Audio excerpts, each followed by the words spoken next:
Number 5. Clinton's health. Are we really supposed to believe that a 65-year-old woman dehydrated by the flu might faint, hit her head, give herself a concussion, and then 2 weeks later suffer a related complication? That was the question making the rounds in late 2012 and well into 2013, most prominently on Fox News and Glenn Beck's Blaze TV. Recall that in December of 2012, 3 months after the deaths of 4 Americans during the attack in Benghazi, Clinton canceled testifying in front of 2 congressional committees holding hearings on the tragedy. This all sounded convenient to conservatives. 2 weeks after the concussion, Clinton was hospitalized with a blood clot related to her fall, a not at all unusual complication in such a case. Despite Clinton returning to work in early 2013 and eventually giving a vigorous defense during the Benghazi crisis, morphing now into questions about whether Hillary is too old to be president. Number 4. What about Benghazi anyway? So many conspiracy theories surround the September 2012 attacks that it could easily wind up being the whitewater of a Hillary Clinton presidency. A single word acting as code for all sorts of nefarious activities that, at the end of the day, add up to nothing, which won't stop the overzealous investigations and accusations. The most ridiculous charge over Benghazi is that within hours of the attack, Obama and Clinton aides recognized that it could hurt not only the president's chances for winning the upcoming 2012 election, but could also destroy Clinton's presidential hopes in 2016. Thus, the aides started immediately spinning the attack as being a spontaneous protest against a YouTube video that went out of control and resulted in the burning of the consulate and the deaths of 4 Americans. After 9 congressional investigations, one would think that there would be some evidence of this conspiracy. That there is none will not stop anyone on the right from leveling the charge. Number 3. Hillary and Huma, a Muslim love story? Did you think Hillary and Huma not tossing their change in the Chipotle tip jar was the worst behavior these two ever loosed upon the Republic?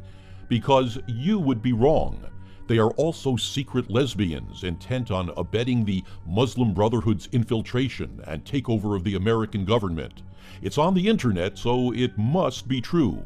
The lesbian rumors have dogged Hillary at least since alleged Bill Clinton paramour Jennifer Flowers talked about them in the pages of august journalistic publication Penthouse back in the early 90s. It is also rumored that Clinton will publish an explosive tell-all book before the election in which she reveals that she is really a lesbian and the stories of the affair are true.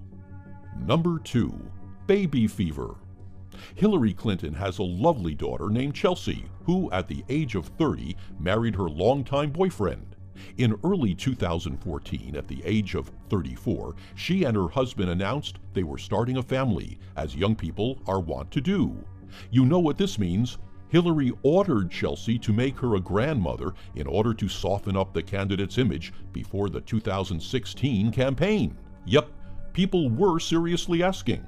Depending on your point of view, it's either completely sexist or completely absurd.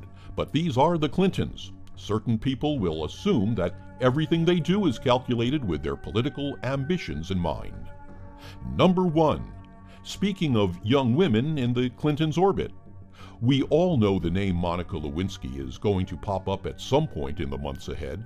The one-time White House intern whose affair with Bill Clinton led to his impeachment has mostly lived a quiet life out of the spotlight since the utter absurdity that was the year 1998. But the word Monica is a talisman of sorts to conservatives, one they can spit out like Tourette patients every time the phrase war on women slips into the political dialogue. In May of 2014, Lewinsky published an essay in Vanity Fair about the affair and its aftermath, which left her life an unemployable punchline, her life a total shambles. Why come out of the shadows?